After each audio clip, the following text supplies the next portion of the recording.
اللهم صل على سيدنا محمد وعلى آل سيدنا محمد كما صليت على إبراهيم وعلى آل إبراهيم في العالمين إنك حميد مجيد. أعوذ بالله من الشيطان الرجيم. بسم الله الرحمن الرحيم. الزاني لا ينكح إلا زانية أو مشركة والزانية لا ينكحها إلا زان أو مشرك وحرم ذلك على المؤمنين. قال المؤلف والمفسر رحمه الله تعالى: أدام النفع بعلومه وعلومكم في الدارين آمين، إلى أن قال: هذا خبر من الله تعالى بأن الزاني لا يطأ إلا زانية أو مشركة، أي لا يطاوعه على مراده من الزنا إلا زانية عاصية أو مشركة لا ترى حرمة ذلك. اللہ تعالیٰ ان آیات میں خبر دیتے ہیں کہ زانی نہیں زنا کرتا مگر زانیہ سے یا مشرکہ سے. یعنی کیا مانا کہ اس کی خواہش کو پورا نہیں کرتی زنا والی، مگر وہ جو خود زانیہ ہو، نافرمان ہو یا مشرکہ ہو، اس کے نزدیک زنا کی کوئی حرمت بھی نہ ہو. وَكَذَلِكَ الزَّانِيَةُ لَا يَنكِحُهَا إِلَّا زَانٍ أَيْ آسٍ بِزِنَاهُ. اسی طرح زانیہ جو ہے وہ بھی اس کو نہیں نکاح کرتا مگر زانی نافرمان ہے، او مشرک یا مشرک ہے، اس کے نزدیک زنا حرام ہی نہیں. لا يعتقد تحریمہ. قال سفیان الثوری عن حبیب ابن ابی امرۃ عن سعید ابن جبیر عن ابن عباس رضی اللہ عنہ: الزانی لا ينكح الا زانیۃ او مشرکۃ. قال ليس هذا بالنکاح انما هو الجماع لا يزني بها الا زان او مشرک. حضرت ابن عباس فرماتی ہیں کہ یہاں جو لفظ نکاح ہے اس سے مراد نکاح نہیں بلکہ جماع ہے، کہ زانی جو ہے وہ زنا کرتا ہے اسی سے جو زانی ہے یا مشرک ہے. وهذا اسناد صحیح عنہ وقد روى عنه من غیر وجہ ایضا. وقد روی عن مجاہد وإکرمۃ وسعید بن جبیر وعروۃ بن الزبیر والضحاک ومکحول وقال غیر واحد نحو ذلك. وقوله تعالی وحرم ذلك على المؤمنین ای تعطیہ والتزوج بالبغایا. اللہ نے مومنوں پہ حرام کیا ہے کہ وہ زانیہ عورت کے پاس جائیں یا ان سے نکاح کریں. او تزویج الافائف بالرجال الفجار. اسی طرح اللہ نے مومنوں کو منع کیا ہے کہ اپنی لڑکیاں جو ہیں وہ کسی بدکار کے ساتھ شادی نہ کیا کرو. وقال ابو داؤد الطیالسی حدثنا قیس عن نبی حسین عن سعید بن جبیر ان ابن عباس وحرم ذلك على المؤمنین. قال حرم اللہ الزنا على المؤمنین. اللہ نے مومنوں کے لیے زنا حرام کیا ہے کہ یہ حرام ہے. وقال قتادہ ومقاتل بن حیان حرم اللہ علی المؤمنین نکاح البغایا. اللہ نے مومنوں کو حرام کیا ہے کہ وہ کسی گندی عورت سے، باغیہ سے، زانیہ سے نکاح کریں. فتقدم ذلك وقال وحرم ذلك على المؤمنین. وهذه الآية كقوله تعالى محسنات غير مصافحات ولا متخذات أخدان.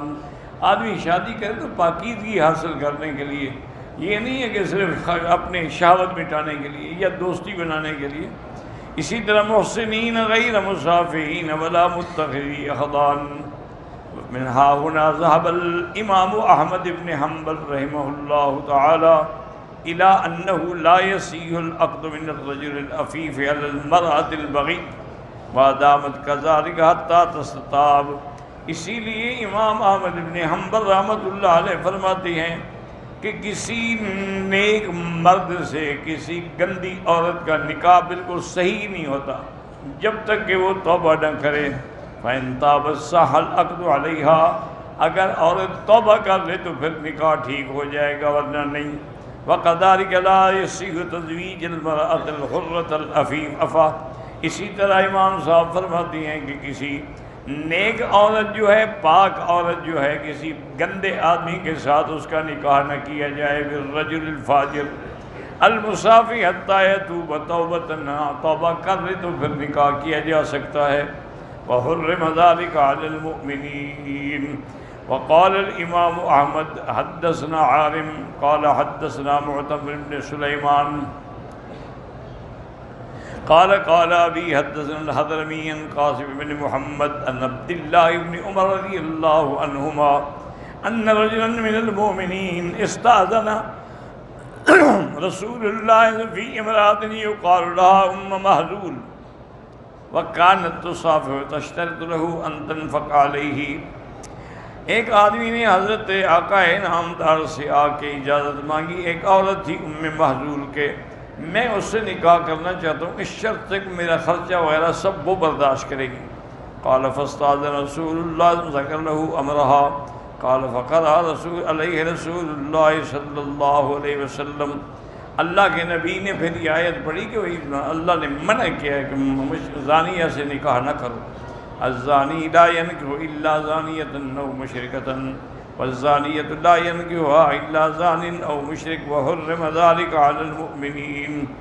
وقال النسائي اخبرنا عمرو بن عدي حدثنا المعتمر بن سليمان عن ابيه عن الحضرمي عن القاسم بن محمد بن عبد الله بن عمرو قال كانت امرأة يقال لها محذول وكانت تصافح فأراد رجل من الصحابة أن يتزوجها فأنزل الله، ایک عورت تھی محذول، وہ یعنی کوئی پاک عورت نہیں تھی، اس لیے ایک آدمی نے نکاح کی اجازت مانگی، فرمایا بالکل نہیں، اللہ نے منع کیا ہے۔ حرم ذلك على المؤمنين۔ قال الترمذي حدثنا عبد بن حميد قال حدثنا روح بن عبادة عن عبيد الله بن الأخنس قال أخبرني عمرو بن شعيب عن النبي عن جده قال كان رجل يقال له مرصد بن أبي مرصد وكان رجلا يحمل الأسارى من مكة حتى يأتي بهم المدينة۔ انہوں نے واقعہ بیان کیا ہے کہ ایک شخص تھا جس کا نام تھا مرصد ابن مرصد، وہ بڑا یعنی پہلوان طاقتور آدمی تھا، تو وہ آگے مکے میں چھپتا تھا، جو مسلمان ضعیف بیچارے قید میں ہوتے تھے ان کو چھڑا کے کندھے پہ بٹھا کے بھاگ جاتا تھا، مدینے پہنچا دیتا تھا ماشاءاللہ۔ قال وجیت حتیٰ وہ کہتے ہیں کانت امرات بغی بمکہ یقال لها عناق وکانت صدیقۃ له وانه وعد رجل من اسارى مکہ یحملہ۔ مکہ مکرمہ میں ایک عورت تھی جس کا نام عناق تھا، لیکن وہ یعنی طوائف تھی، زانیہ تھی، لیکن اس کے ساتھ اس کی دوستی تھی پہلے زمانے میں، اور اس نے ایک بندے سے وعدہ کیا تھا کہ میں تمہیں آج اٹھا کے لے جاؤں گا۔ قال وجئت حتى انتهيت الى ظل حائط من حوائط مکہ فی لیلۃ مقمرۃ، فرماتے ہیں کہ میں مکے میں آیا تو ایک دیوار کے سائے میں چھپ کے بیٹھ گیا، چاندنی رات تھی۔ قال وجاءت عناق، اس عورت کو وہ آ گئی، دیکھ لیا اس نے، فابصرت سواد ظل تحت الحائط، اس نے محسوس کیا کہ دیوار کے سائے میں کوئی آدمی بیٹھا ہے۔ فلما انتہت الی عرفتنی، جب وہ میرے قریب آئی تو اس نے پہچان لیا، اور نے کہا اچھا، فقال تم مرشد ہو؟ میں نے کہا ہاں میں مرشد ہوں۔ فقالت مرحبا واہلا، اس نے کہا اچھا آؤ آج رات میرے پاس گزارو۔ هل مبت عندنا اللیلہ؟ قال فقلت یا عناق حرم اللہ الزنا، میں نے کہا عناق تم ٹھیک کہتی ہو، تمہارا میرا تعلق بھی تھا، لیکن اب اللہ نے زنا حرام کر دیا، میں مسلمان ہوں، اب میں زنا کے لیے تمہارے پاس کیسے ٹھہر سکتا ہوں؟ فقال یا اہل الخیام هذا الرجل يحمل اسراکم، اس نے کہا اچھا پھر میں بھی تمہیں پکڑواتی ہوں۔ اور نے وہیں سے شور مچانا شروع کر دیا کہ آؤ دیکھو یہ بندہ ہے جو تمہارے قیدی بھگا کے لے جاتا ہے۔ قال وتبعنی ثمانیۃ ودخلت الحدیقۃ فانتهیت الی غار او کہف، کہتے ہیں کہ میرے پیچھے 8 آدمی دوڑے، لیکن میں اپنے قیدی کو نہیں چھوڑا، اس کو لے کے دوڑا، ایک باغ میں گھس گیا، اس کے بعد پھر میں نے ایک غار میں آ کے پناہ لی، فدخلت فی جاؤ حتی قاموا علی راسی، ان کو پتہ نہیں لگا کہ اس غار کے اندر میں چھپا ہوا ہوں، وہ آ کے غار کے سر کے اوپر کھڑے ہو گئے اور بدبختوں نے پیشاب کرنا شروع کر دیا۔ اب وہ سارا پیشاب میرے پاس آ رہا ہے غار میں، وَظَلَّ بَوْلُهُمْ عَلَىٰ رَاسِي، لیکن ان کا پیشاب تو آتا رہا لیکن الحمدللہ وہ یہ دیکھ نہیں سکے۔ فَأَعْمَاهُمُ اللَّهُ عَنِّي، اللہ نے ان کو اندھا کر دیا۔ قَالَ ثُمَّ رَجَعُوا فَرَجَعْتُ إِلَىٰ صَاحِبِي فَحَمَلْتُهُ، جب وہ واپس چلے گئے تو میں نے اپنے وعدے کے مطابق اس بندے کو اٹھایا۔ وَكَانَ رَجُلٌ ثَقِيلٌ، وہ بھاری آدمی تھا، موٹا۔ حتیٰ انتہیت الی الازخر، میں مقام ازخر تک لے آیا۔ ففککت عنہ احبلہ، پھر میں نے اس کی وہ رسیاں کھولی جو باندھی ہوئی تھیں دشمنوں نے۔ وجعلت احملہ ویعیننی حتیٰ اتیت بہ المدینہ، میں کبھی اس کو اٹھا لیتا، کبھی وہ میرے ساتھ اتر کے چل پڑتا، کرتے کرتے الحمدللہ میں اس کو مدینے لے آیا۔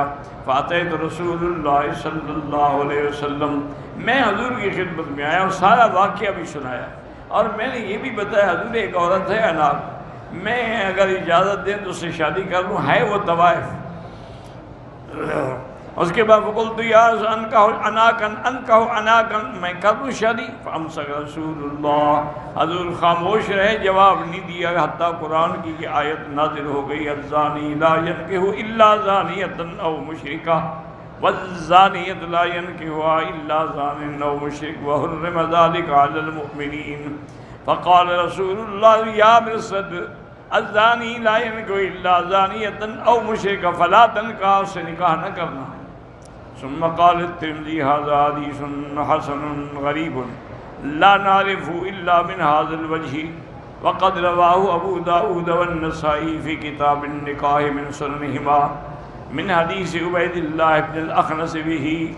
وقال ابن ابی حاتم حدثنا ابی قال حدثنا مسدد ابو الحسن